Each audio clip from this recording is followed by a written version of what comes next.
Casi mando stream. Casi mando stream. Permítanme nada más poner el navegador aquí también en la grabación para que ustedes lo puedan ver en el video.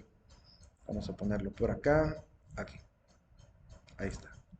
Entonces aquí está la Biblia de nuestro pueblo, capítulo 1, versículo 1. No, digamos capítulo, voy a irme al capítulo intermedio. 6, digamos. Versículo 1, capítulo 6, versículo 10, digamos. O 20. Vamos a ver, no sé si tiene 20 versículos. No sé si me trae, digamos 10 porque puede ser que no tenga. Versículo 20. Ok, no me muestra. No me muestra el libro. Aquí está abajo. Ahí está. Por ejemplo, aquí dice, mm, dice, ¿de dónde saca esto? Decía la gente. ¿Qué clase de sabiduría se le ha dado? ¿Qué tamaño de milagros realiza con sus manos? ¿No es este el hijo, no es este carpintero el hijo de María, el hermano de José, de Santiago y José, Judas y Simón? ¿No viven aquí entre nosotros sus hermanas? Y esto era para ellos un obstáculo. Jesús les decía, a un profeta solo lo desprecian en su patria, entre sus parientes y en su casa. Hasta ahí ya puedo encontrar dos cualidades de Jesús. Primera cualidad, Jesús es un maestro de sabiduría. Segunda cualidad, él mismo se está haciendo llamar profeta, ¿verdad? Dice que un profeta en su tierra lo desprecia. Entonces, básicamente se pueden ver dos cualidades ahí. Entonces, podrían colocar capítulo 6 versículo, no sé si es el versículo 2 o 3. Jesús es maestro de sabiduría, cualidad número 1. Cualidad número 2, Jesús es profeta en su tierra. Y ponen el versículo donde encontraron eso, ¿verdad? Jesús se declara profeta, profeta en su tierra. Entonces, esa es la manera, leer el texto, comprenderlo y encontrar esas cualidades. Hay cantidad de cualidades, cantidad. No se pueden imaginar. Me hicieron la pregunta en otro grupo de si se pueden repetir entre los evangelios, porque entre Marco, Mateo y Lucas hay similitudes. Sí se puede. Lo que no se puede es colocar que Jesús es maestro de sabiduría 5 veces solo en el evangelio de Lucas. Pero pueden poner de repente que en tal versículo de Lucas, en tal de Marcos, en tal de Mateo, encontraron la misma cualidad. Eso está bien. No hay problema. Y pueden colocarlo como una cualidad independiente de cada evangelio. Ahí está bien, ¿verdad? Eso es lo que hay que hacer, ¿verdad? Lo que había que hacer. No, chicos, me hizo la pregunta aquí un compañero si la tarea tiene que ser manuscrita. No. Por eso yo les pedía el día de ayer, les dije que se bajaran el sílabus. El primer día de clase les dije, cuando ya les dije que estaba la plataforma lista, les dije, y ahí está el sílabus, descárguenlo porque ahí están las reglas de la clase, está el acumulativo, está todo ahí. Todo lo que expliqué el primer día está en el sílabus. Y en el sílabus están las reglas tanto de la clase como de la entrega de tareas. Y ahí dice claramente que todas las tareas se entregan digitalmente. Entonces, por eso les pedía, bajen el documento y muchos no siguieron la instrucción. Es que ese es el principal problema entre catedráticos y estudiantes, que es el catedrático da instrucciones y el estudiante no las sigue. Después existen un montón de dudas que se hubieran solucionado si hubieran seguido la primera instrucción, que es leer la norma de la clase, ¿verdad? Pero todavía ya están a tiempo, ¿verdad? Pueden pasarlo en digital y entregar. Todas las tareas siempre en digital con portada, siempre. Dime, Messi. Máster, buen día. Buen día. Dime, te escuchamos. Se salió, creo yo. Creo que se salió. Tiene el teléfono apagado. Tiene el micrófono apagado, compañera. Ven, sí. Enciende tu micrófono. Ahí está. Sí. Dime. Mi consulta es que en las indicaciones que dio en el trabajo dice que hay que pegarla con su cita bíblica. Sí. O sea, tenemos que pegar el texto completo, No, no, no. solo resaltar la Una cosa es cualidad. el texto bíblico y otra cosa es la cita bíblica. El texto bíblico es el fragmento del texto y la cita bíblica es el capítulo y versículo donde se encuentra. Y solo estoy pidiendo la cita. Entonces solo sería resaltar la cualidad y la cita bíblica. Sí, como le indicaba a un compañero que le decía, vaya, por ejemplo, que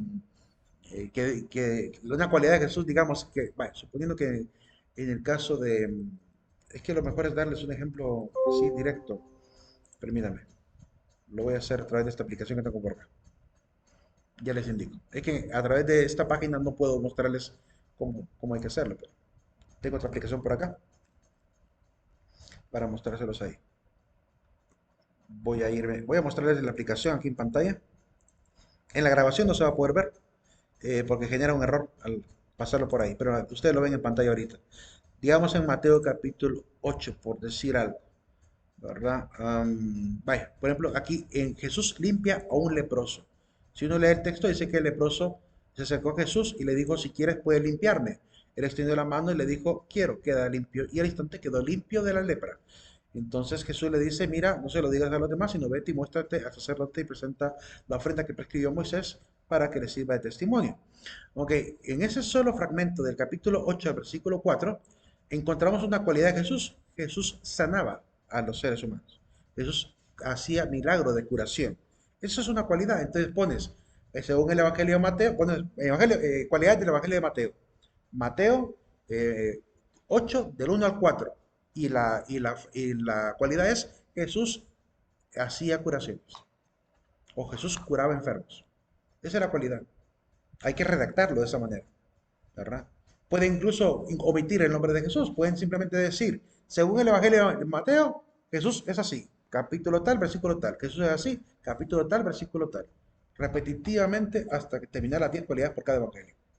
Dime, O Marcos. sea que no es necesario escribir como exactamente lo que dice la... Es que no estoy pidiendo que copien la cita bíblica, sino que me digan qué cualidad encontraron en qué versículo. Algunos, por lo que he visto, algunos que me han hecho la consulta y me mandan el ejemplo de lo que están haciendo, lo están haciendo mal, porque algunos lo que están haciendo es copiando el fragmento literal y no me dicen qué cualidad es. O sea, no me están informando nada. O sea, pueden colocar la cita si lo quieren, pero no es lo que estoy pidiendo. Yo estoy pidiendo que me digan qué cualidad dice el evangelista que tenía Jesucristo. Y la cita bíblica donde encontraron eso. ¿Verdad? Vaya, por ejemplo, en la parte más abajo dice Mateo capítulo más abajo. Vamos a ir más abajo, más abajo, más abajo, más abajo. Aquí, en Mateo capítulo 8, versículos del 18 al 22. Dice que Jesús declaró, ¿verdad? Que alguien quería seguirle y Jesús le dijo, las zorras tienen madrigueras o guaridas y las aves tienen nidos, pero el Hijo del Hombre no tiene dónde reclinar la cabeza. Entonces, ¿qué cualidad podemos encontrar ahí de Jesús? Jesús es un maestro de sobriedad. No tenía bienes, no tenía riquezas. Era un hombre que vivía sin opulencia. Por eso dice, no tiene ni siquiera donde recostar la cabeza. Está declarando su pobreza. Jesús es un maestro pobre, no como el resto de maestros que tenían casa para alojar a sus discípulos. Jesús no tiene casa. ¿Una cualidad de Jesús? Jesús es un maestro pobre. Es una cualidad que se puede deducir a partir del texto. Entonces, hay que deducir esas cualidades. Esa es la tarea, ¿verdad? Bueno, prosigamos, chicos. Vamos a ver. ¿Qué aplicación es esa, Lee? Esta aplicación se llama eSword. El ejemplo que me dio aquí Eduardo dice, en la cita de Juan 1, Jesús es el Cordero de Dios que quita el pecado del mundo 1:29. Sí, ese es un ejemplo. Ese está bien. Jesús es el Cordero de Dios que quita el pecado del mundo según Juan 1:29. Así tal cual se debe redactar, ¿verdad? Esta es la aplicación eSword, la espada de Dios. Es una aplicación, bueno, tanto para protestantes como para católicos, porque se puede bajar diferentes Biblias. Cuando le dan aquí en descargar, pueden darle descargar Biblias, ¿verdad? Y ahí aparecen todas las Biblias posibles de descarga, tanto en español como en inglés, incluso en africano, en chino, en alemán, en diferentes idiomas. Ahí están las diferentes versiones. Reina Valera, Jerusalén, Pueblo de Dios, la Vulgata, la del griego, ¿verdad? Es una excelente aplicación, ¿verdad? Pueden descargar Biblias, pueden descargar comentarios bíblicos, diccionarios bíblicos, devocionales, gráficas de la Biblia, ¿verdad? En la gráfica vienen los mapas. Ahí pueden ver los mapas también de la Biblia. Yo, por ejemplo, aquí en esta parte, en este sector, tengo Biblias. En este sector, en la par, está el editor donde yo puedo escribir lo que puedo ir capturando y guardar mi documento de lo que estoy estudiando de la palabra. En la parte de abajo de la Biblia, de los textos, de este texto bíblico, abajo aparece el diccionario, digamos, de catecismo, del derecho canónico, de lo que opinan los padres de la iglesia sobre ese texto, lo que dice la enciclopedia también cristiana, lo que se puede aplicar a nivel de la liturgia, la traducción también del texto al griego que lo puedo ver acá, ¿verdad? Nuevo Testamento en griego, ahí lo puedo ver en griego, y puedo ver cada una de las palabras, darle clic ahí en color verde para ver el significado en el diccionario tanto Strong como el diccionario multiléxico de griego, ¿verdad? Ahí puedo ver yo el significado de la palabra, cómo se escribe, cómo se pronuncia y qué significa. Es una excelente herramienta. Se les recomiendo a los que estudian Biblia, le va a servir de mucho. Prosiguiendo con la clase, jóvenes. ¿Qué factores podrían alterar la percepción? Ah, perdón, disculpe, que en la grabación no sé si está puesto. No, no está puesto todavía la grabación. Está grabando, pero lo que he dicho, pero no está de diapositiva. Permítame colocárselo para que quede ahí también. Vamos a colocar esa diapositiva de esta manera. Ahí. ¿Qué factores podrían alterar la percepción? Bueno, tenemos muchas limitantes. Ya vamos a hablar del tema de límites del conocimiento. Y lo que podemos ver es que hay varios factores que determinan la veracidad de lo que vemos o sentimos. Un elemento determinante tiene que ver, por ejemplo, con el estrés, la fatiga.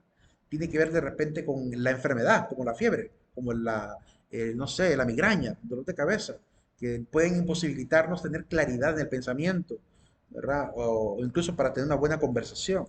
Las sustancias psicotrópicas, evidentemente, porque modifican la realidad.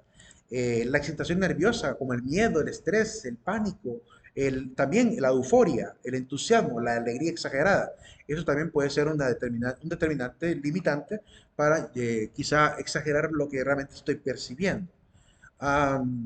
Y es parte de lo que tenemos que aprender a entender, que tenemos que sufrir esto, sufrimos esto como parte de la misma naturaleza, ¿verdad? Mejor dicho, lo padecemos, no quiero meter sufrimiento porque se entiende mal, mejor hablar de padecimiento, lo que padezco es lo que siento de manera accidental en mi naturaleza, y por tanto, en ese sentido, tenemos que aprender a darnos cuenta que somos víctimas de ello. Y ante eso, pues hay que estar preguntándonos. Y entonces, ¿podemos estar seguros de que lo que percibimos con los sentidos es una verdad? ¿O por el contrario, esta verdad que nos enseña la misma medicina o la misma anatomía y fisiología humana nos debe poner en alerta sobre que hay cosas que de repente vemos que no están ahí, como dijimos el día de ayer, y cosas que están ahí y no la vemos, y para poder realmente considerar la veracidad de lo que estamos investigando? Eso es importante, ¿verdad? Determinar cuáles son los límites de ese conocimiento. Platón, ante el tema de los límites, pues, perdón, ante el tema de cómo llegan esas ideas entonces perfectas, que son verdaderas, que no vienen por los sentidos, ¿de dónde me vienen? Platón creía en la inmortalidad del alma, y como creía en la inmortalidad del alma, creía que el alma había venido de una vida pasada, que se encarnaba en la parte material, y que por tanto, por un fenómeno espiritual que él llamó reminiscencia, venían ideas y conceptos innatos al ser humano que no pasaban por los sentidos, sino que venían directamente como parte de la información que teníamos antes en el estado espiritual en el cual pertenecíamos, que básicamente es el mundo de los dioses. Él habla del topus Uranus, de la tierra que está más allá de Urano, donde se supone que está la morada de los dioses y por tanto el alma vino desde allá a habitar en este cuerpo decadente, ¿verdad? Que tenemos como seres humanos. La reminiscencia, por tanto, es la solución que Platón encontró, muy mitológica, pero algo por lo menos para calmar su propia búsqueda de verdad, ¿verdad? Hoy sabemos que muchas veces esas ideas y conceptos que parecen ser innatos son más bien fruto de ciertas intuiciones por las mismas capacidades de la razón que ya hemos mencionado, como la capacidad predictiva, que me permite anticiparme antes de los hechos, ¿verdad? Para poder llegar a hipotetizar y a veces con una hipótesis pegarle al clavo, ¿verdad? Entonces, son habilidades de la misma razón. Así que queda como un dato interesante de Platón, pero ya no es obviamente válido para la filosofía contemporánea. Por otro lado, Platón, por tanto, cree que el único camino para poder realmente crecer intelectualmente es el camino de la razón, porque la razón, ¿verdad?, nos permite obtener esas ideas como único camino verdadero, nos provee de conceptos y de ideas invariables, ¿verdad? Y eso es prácticamente la función de la razón, dotarnos de esas ideas o conceptos invariables. Hay que someter, por tanto, la misma intelectualidad a la evaluación, ¿verdad?, del intelecto. Es decir, la razón se convierte prácticamente en una especie de zaranda que nos sirve para depurar el conocimiento válido del inválido. Poco a poco esto va a ir dando origen a lo que después el discípulo de Platón llamará la lógica. La lógica es la que realmente estudiará esos principios que determinan lo que es válido o inválido, verdadero o falso, ¿verdad? Además de la lógica también estaría la ética, que también nos ayuda a determinar lo correcto de lo incorrecto a nivel del acto moral. Entonces, en ese sentido, vemos que el discípulo de Platón pues utiliza esta misma idea de los conceptos invariables para proponer las famosas leyes de la lógica, que son esos conceptos invariables y nos ayudan a tener certeza en el conocer. Poco a poco vamos a ir viendo un poquito de eso. Aristóteles, por tanto, solo una opinión bien breve de él, ¿verdad? Porque tenemos que verlo ampliamente un poquito más adelante. Él cree que entonces, ante el problema de lo sensorial y lo intelectual, ¿cuál es su actitud? Él dice que tanto el conocimiento sensorial como el conocimiento intelectual son complementarios, pero como buen discípulo de Platón, cree que la primacía la tiene siempre el conocimiento intelectual. Él tiene la supremacía para determinar lo correcto de lo incorrecto, pero no podemos descartar la información sensorial. Es un punto de partida que se puede utilizar perfectamente. Así que no caímos en un escepticismo radical gracias a Aristóteles dentro de la filosofía. Si no hubiera sido por sus opiniones, quizás habríamos caído como Parmenides en un escepticismo y como Filón de Larisa, en el Filón de Larisa, en un escepticismo radical. Y eso obviamente es peligroso para cuando queremos amar el conocimiento. Porque si nos caemos en un escepticismo radical, no vamos a dar nunca por cierto nada y nunca alcanzaremos la verdad y por tanto el amor por la sabiduría nunca se va a poder satisfacer. Mientras que con Aristóteles, con los principios de la lógica, llegamos a buenos puertos, llegamos a buenas enseñanzas gracias al rigor metodológico de la lógica misma, que aplicamos en todo, ¿verdad? En toda la deducción filosófica. Prosiguiendo. La razón, por tanto, se convierte en esta herramienta para abstraer de lo concreto aquello que es universal, los conceptos universales. Así como Aristóteles definiría en aquel momento la razón, ¿verdad? La herramienta que me permite extraer de lo concreto los conceptos universales. Hoy en día podemos definir la razón mediante una serie de verbos y siguiendo obviamente lo que decía el padre Manuel Carreira en este debate que tuvo con uno de los ateos en España, eh, le pide el padre Manuel Carreira, defíname materia, le pide el padre ahí, ya un poquito como agotado ya el padre, vehemente, mejor dicho, como dice el periodista, él es vehemente, pero no es que esté molesto, o sea que el padre a veces alzaba bastante la voz para enfatizar lo que decía, y el otro ateo creía que se estaba enojando, y le dice, no, no, pero a mí no me responde así, le decía el ateo, y le dice el entrevistador, no, el padre Manuel Carreira, le dice, no es que esté acalorado, es que realmente es vehemente en lo que dices. Siempre ha sido así. Y de hecho, incluso en las cátedras siempre fue así. Pero, y más cuando alguien de repente intenta dar conceptos erróneos. Miren, la gente que maneja la verdad y que maneja conceptos filosóficos y científicos exactos, suele a veces perder la paciencia con la gente que intenta falsear o dar una opinión sin fundamento. O sea, como que nos roba un poco la paciencia llegar a ver a alguien mintiendo a veces descaradamente, o falseando, o diciendo cosas a medias, o no dando una opinión certera o madura. Eso como que cansa un poquito y eso genera cierta actitud de decir el resto de cosas que tenemos que decir, ya no con mucha tranquilidad, sino con un poquito de énfasis y vehemencia. Pues el padre Manuel Carreira le pide definir la materia y le dice, ¿cómo es que definimos las cosas en la ciencia? Le pregunta, porque le dio unas definiciones que nada que ver. Y le dice, no sé, dígame usted, le dice el ateo, lo definimos por sus acciones, definimos la materia por sus acciones. Entonces, no me defina materia como usted lo define, no que defínalo como se hace en ciencia. Definimos los objetos de la materia, se definen mediante las acciones. Pues entonces, si aplicamos ese principio científico del padre Manuel Carrera, que es físico, lo aplicamos a la filosofía para hablar de la razón, ¿cómo podríamos definir la razón? También por sus acciones. Y por eso es que voy a presentar lo que está a continuación. La razón, por tanto, se presenta como una facultad definida por muchos verbos. No puedo meter todos los verbos posibles, pero al menos la mayoría de verbos que nos pueden dar una dirección. No pretendo dar un concepto así retórico de la razón, sino un concepto práctico, un concepto directo, que vaya al grano y que nos dé una serie de posibilidades. En este caso, ¿cómo definimos razón? La definimos de la siguiente manera. Facultad es una facultad del hombre que le permite pensar, entender, comprender, conceptualizar, abstraer, analizar, sintetizar, sistematizar, estructurar y ordenar, ¿qué cosa? Los fenómenos y la realidad. O la realidad, cualquiera de los dos. Bueno, los fenómenos son en realidad la realidad. Valga la redundancia. Esa es la razón, ¿verdad? Hay muchas definiciones un poco más extremas, más exageradas. De hecho, en los diccionarios de filosofía pueden tomar dos, tres páginas para definir la razón fácilmente.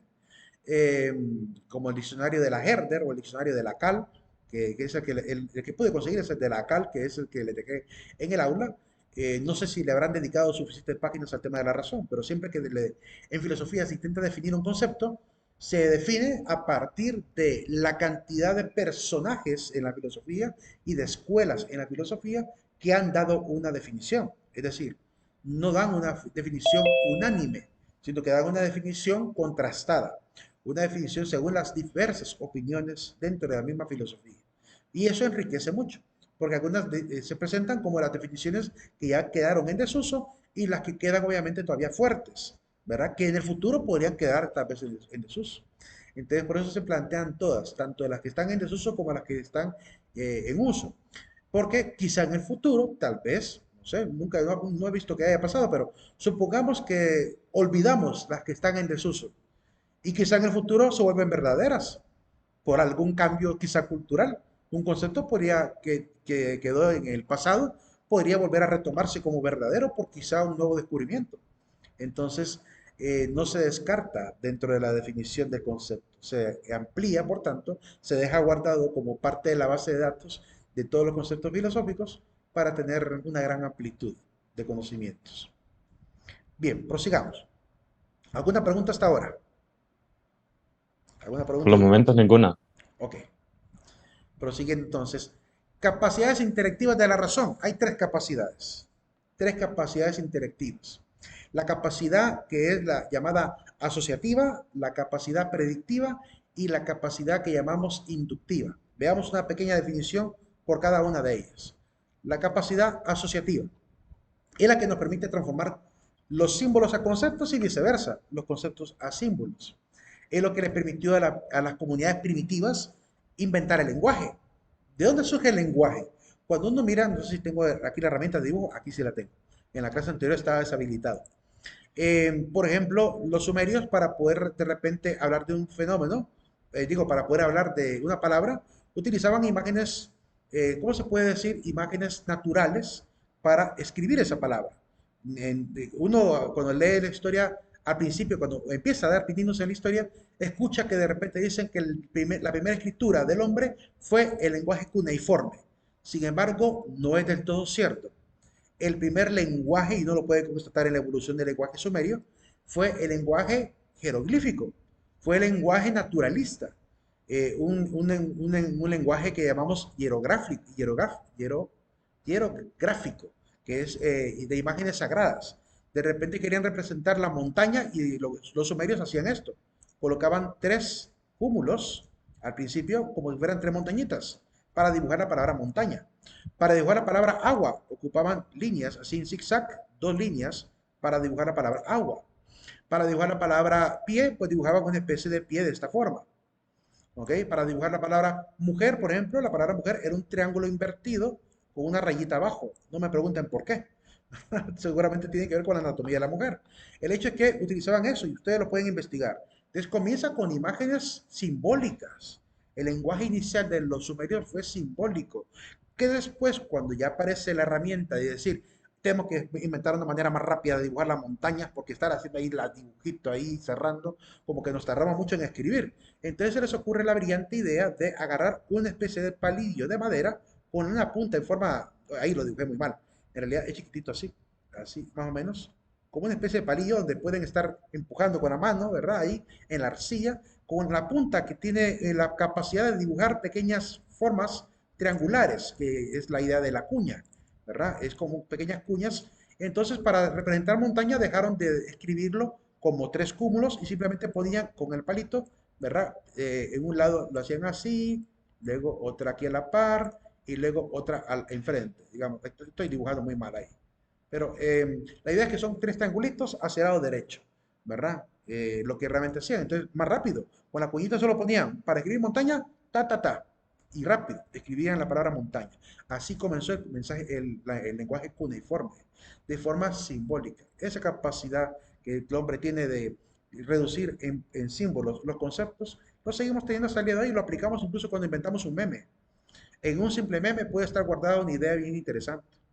Al grado que hay facultades de las universidades que se toman en serio el meme, al punto que hay una tesis de la facultad, creo que de Ciencias y Economía, no sé si la Universidad de Navarra, donde una joven hizo una tesis sobre el meme. Ya les digo cómo se llama la tesis. Les voy a buscar rápidamente el nombre por si quieren ir a verlo. Les digo cuál es el nombre. Tesis sobre memes. Lo voy a mostrar en pantalla para que lo vean. Creo que fue la que nos compartió en el grupo. Ah, creo, sí, ya se la mandé. Ok, para que vean el grado de interés que eso tiene, obviamente, para las universidades hoy en día. Y se la aprobaron, se graduó con esa tesis, ¿verdad? Implica de que el lenguaje simbólico también es importante. En la filosofía ya había mencionado yo, eso creo que lo recuerdo que se lo mencioné, cuando miramos la rama de la semiología, ahí donde hablé del tema de los memes. Y por ese motivo es que hay que entender que la capacidad subjetiva del hombre no es cualquier cosa. Nos ha ayudado muchísimo, tremendamente, ¿verdad? Las vías de señalización, las señales de tránsito, ¿cómo se llama? Las señales para el aterrizaje de aviones, de portaaviones, tantas cosas, ¿verdad? La código Morse, todo eso nos ha servido tremendamente. Es parte de las habilidades de la razón. Segunda capacidad intelectiva, la predictiva, la capacidad de poder anticiparnos de manera contrafáctica a los hechos, de anticiparnos a los hechos, de argumentar, como la capacidad de que juega ajedrez, que es capaz de preparar una, dos, tres movimientos antes de que el otro contrincante haga su movimiento. O incluso hay gente que es capaz de obligar al contrincante a hacer los movimientos que quiere él que haga para poder ganarle fácilmente. Dime, Jimmy.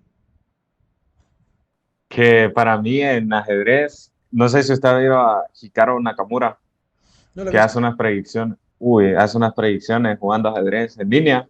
Uh -huh.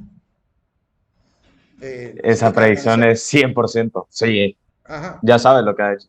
Me imagino que YouTube tiene un canal donde pasa viendo jugadas quizá a veces en vivo y se atreve a anticipar la próxima jugada. Me imagino que Sí, sí hay gente que tiene esas capacidades. Por eso el ajedrez siempre ha quedado como un deporte intelectual bastante interesante, ¿verdad? Aprender las reglas del ajedrez no es tan complicado como el empezar a idear los algoritmos necesarios para poder ganarle al contrincante. Yo vi un video de un chico, creo que no tendría más de 12 años o 14 años, donde en juego de damas obligó a su contrincante a mover las piezas de tal forma que al final él daba comida, estaba dando a comer sus propias piezas y solo se quedó con una pieza. Y en la última jugada donde le comen la última pieza, su movimiento fue comerle como 15 piezas de un solo y le ganó la partida. Con una sola pieza, sin que el contrincante se diera cuenta, le estaba obligando a poner las piezas donde él realmente las necesitaba para después hacer comida de manera rápida y acabar ganando la partida. Sacrificó prácticamente el todo por el todo. Y eso mismo, ese tipo mismo de decisiones a veces incluso se toman en la guerra, ¿verdad? Cuando alguien ha estado en cuestiones de guerra, en estrategia a veces toman decisiones drásticas de aceptar perder cosas a cambio de ganar la batalla. ¿Verdad? Son capacidades intelectuales bien interesantes que se han aplicado tanto para las cosas de los juegos como para también las partes bélicas. Y es una habilidad humana también. La última capacidad intelectiva es la inductiva, la capacidad de extrapolar conceptos particulares a áreas más generales. El ejemplo más fácil que puedo poner es el caso de, digamos, un niño de 2 añitos mira de repente a otro niño ahí que va descalzo por la calle, que no anda sin camisita, solo con la calzonetilla, y le dice a la mamá, mamá, mira el niño. Y la mamá le dice, sí, es un niño pobre. Le dice, pobre, dice el niño, y se aprende la palabra pobre. Y la próxima vez que mira a alguien adulto que tiene más o menos las mismas cualidades, ya sabrá y le dirá a la mamá, dejará la falda a la mamá y le dice, mamá, mamá, un pobre. Y la mamá dice, cállate, cállate, no digas eso. Le va a regañar por ser imprudente, pero el niño habrá demostrado que tuvo la capacidad de extrapolar el concepto de pobreza singular, particular de un individuo a todos los demás casos similares. Es una capacidad que tenemos, donde obviamente extrapolamos. Y obviamente se aplica también en la ciencia. ¿Verdad? Podemos de repente, a partir de unas pistas particulares, llegar a deducciones generales, pero llegar a conclusiones generales. Como hacía Sherlock Holmes. Muchos dicen que Sherlock Holmes, en la obra de Sir Arthur Conan Doyle, es el maestro de la deducción. Sin embargo, no es tan cierto. Es al revés, es el maestro de la inducción, porque ¿qué hace Sherlock en toda la novela? Lo que hace es ir pista por pista, recopilando datos, y eso es lo que a él le va a dar la certeza de que Moriarty es el hombre. Entonces, y después va a enseñar todo lo que él fue recabando, y va a decir con su mente prodigiosa cómo fue que él dedujo que era él. ¿Verdad? Esa es la maravilla de esta novela. Pero no es que hizo una deducción, hizo una inducción. Comenzó de lo particular para llegar a la conclusión general. ¿Verdad? La deducción es al revés, es ir de lo general a lo particular. Si Sherlock desde el inicio de la novela hubiera dicho el culpable es Moriarty, lo voy a demostrar, ahí sí sería entonces una deducción. Pero no, lo va a decir casi al final, cuando ya investigó mucho, cuando ya encontró pistas que lo llevan a la desembocadura del personaje que tiene la culpa del asesinato. Entonces, esa es la simple aclaración que hay que hacer, porque a veces se confunde la deducción con la inducción. Para cerrar, deducción, ir de lo general a lo particular, inducción, ir de lo particular a lo general. Simplemente, como dos métodos filosóficos importantes. Prosiguiendo, tenemos tipos de conocimiento según dos categorías, según el ámbito y según el contenido.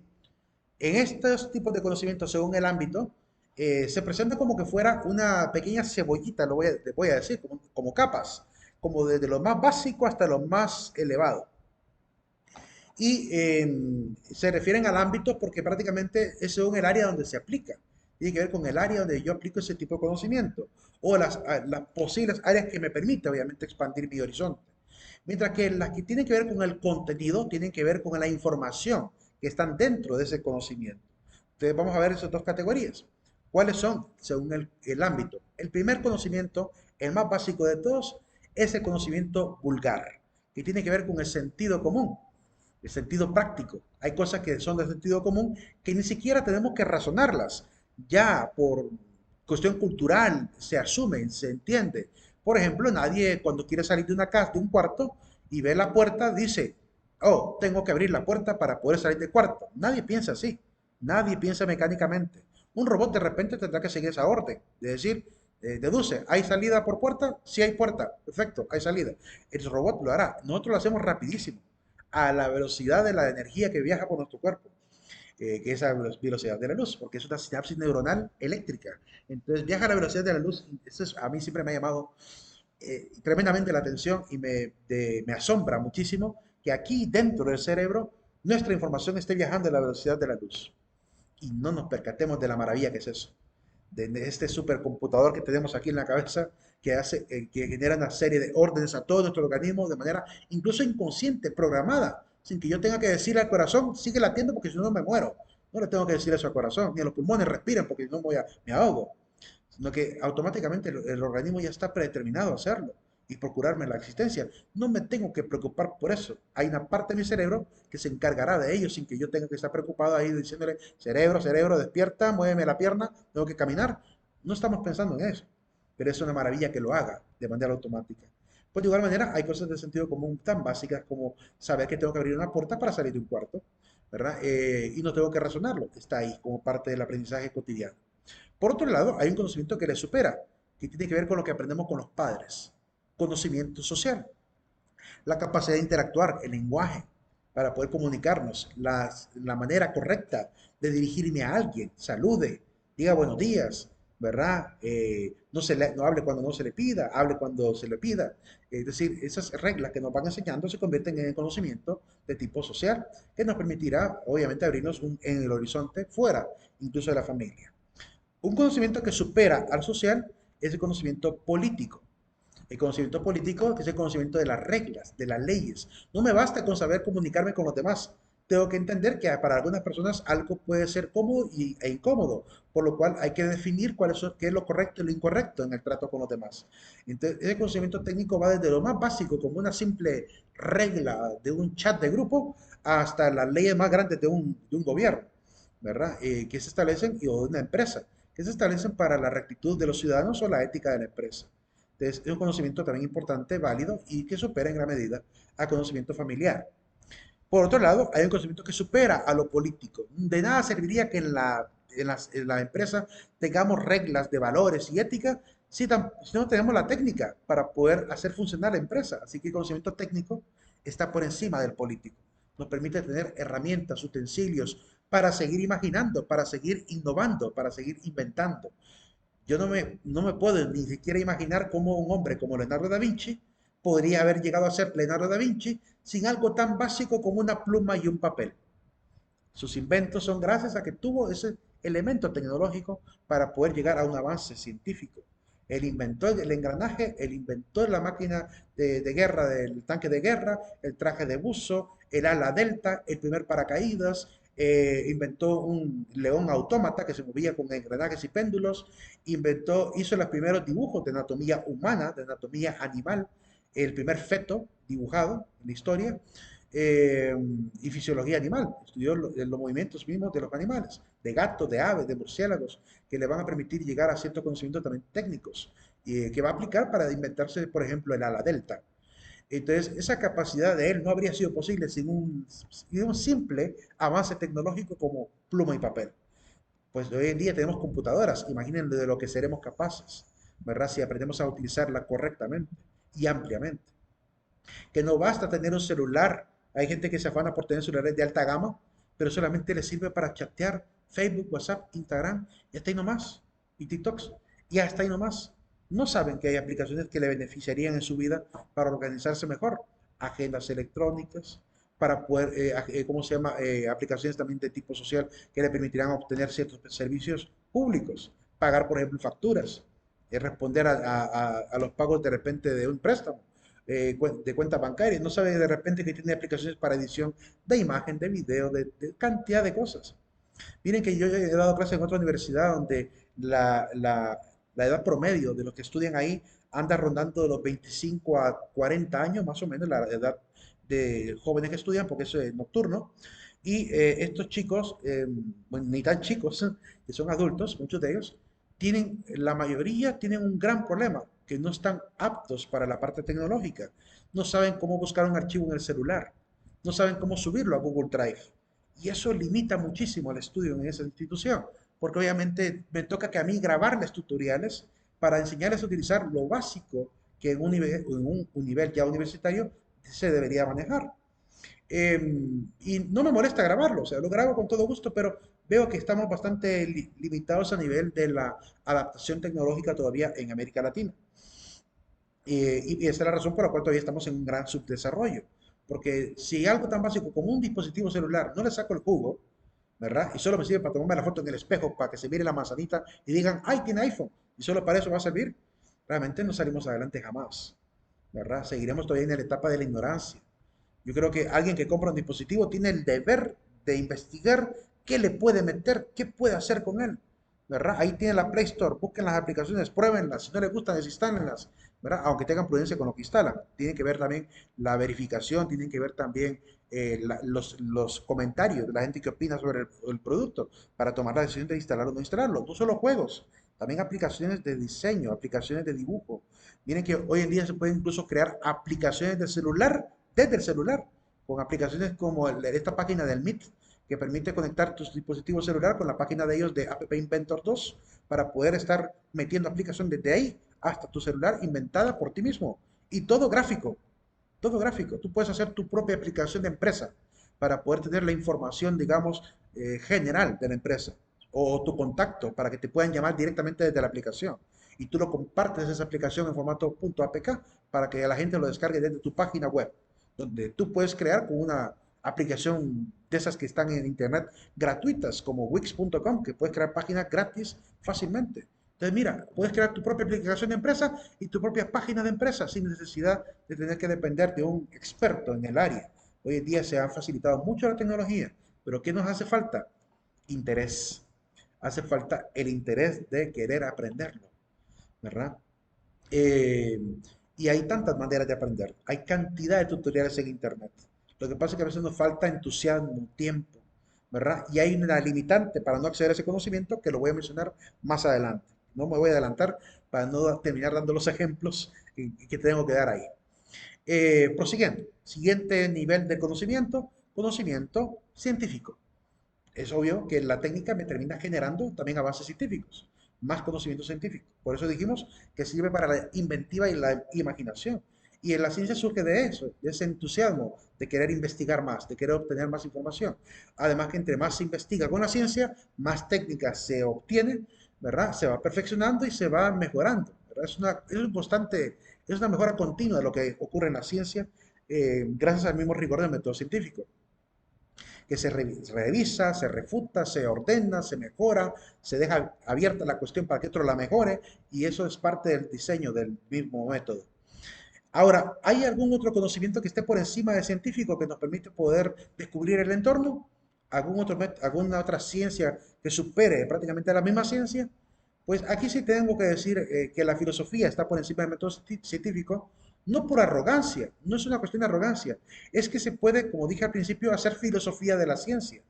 Yo puedo filosofar sobre el papel científico, puedo filosofar sobre la efectividad del método, puedo filosofar sobre, no sé, las herramientas que le presta la filosofía al mismo método, como el análisis, la síntesis, la deducción, la inducción, que son métodos filosóficos inventados por filósofos que se aplican al método científico, ¿verdad? O el rigor de René Descartes, o la tabla de observaciones de Francis Bacon. Es decir, hay cantidad de aportes filosóficos que se ocupan hoy en día en la ciencia que podemos perfectamente filosofar al respecto de la importancia que tiene.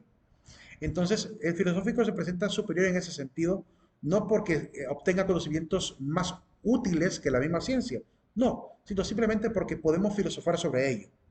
La ciencia, la ciencia no puede hacer ciencia de la ciencia. La filosofía sí puede hacer filosofía de la ciencia. Y la filosofía sí puede también hacer filosofía de la filosofía. Puedo filosofar sobre la función de la filosofía. De hecho, como les había dicho ya, existe el libro de José Gauss que se llama así, Filosofía de la Filosofía. Parece absurdo, pero existe la filosofía de la filosofía. Entonces, se supera incluso a sí misma en ese sentido, porque supera el nivel de estudio que puede tener. El objeto de estudio sobrepasa el límite de la ciencia en ese sentido. Ahora, ¿habrá algún otro conocimiento que supera el filosófico? Aquí la opinión es dividida. La opinión es dividida porque como hay filósofos ateos y filósofos teístas, pues los filósofos ateos dirán, no, hasta el filosófico es el último peldaño. Y los teístas, los que sí creen que existe Dios, dirán, falta todavía un peldaño más, que es el conocimiento teológico. El conocimiento teológico obviamente supera al conocimiento humano, porque es el conocimiento de Dios. La sabiduría que Dios provee supera la sabiduría humana. Y entonces por ese motivo se considera como un último peldaño del conocimiento, aplicado obviamente a las cosas espirituales, evidentemente, ¿verdad? Eh, para dar explicación, cuando mucho, existencial del hombre, pero no orgánica, ni química, ni bioquímica, ni nada de eso, solo existencial en todo sentido. Bien, ahora veamos, ¿alguna pregunta con esos 8 tipos de conocimiento? Perdón, 7 tipos de conocimiento. Si no, paso a la siguiente categoría. ¿Todo claro hasta ahorita? Confírmame si está claro, por favor. Sí, todo claro. Ok, prosiguiendo. Vamos a proseguir. Con uno que me confirme, me sentiría un poco satisfecho. Bien, prosiguiendo. Ahora, tipos de conocimiento según su contenido. Según su contenido tenemos 5 tipos de conocimiento. Primero, el conocimiento de procedimientos, donde yo comprendo los pasos, por ejemplo, de un ritual, la ceremonia, el proceso de una empresa, el proceso de investigación científica. Esa capacidad de guardar los pasos, de tenerlos guardados aquí, es un tipo de conocimiento, conocimiento de procedimientos, que me ayuda a entender paso por paso lo que yo debo hacer de manera consecutiva para lograr un objetivo. Además de este tipo de conocimiento está el metaconocimiento. Los metaconocimientos son los que tienen que ver con la parte espiritual, como por ejemplo el conocimiento del espíritu humano, el conocimiento de Dios, el conocimiento de la angelología y demonología que aparecen en las religiones.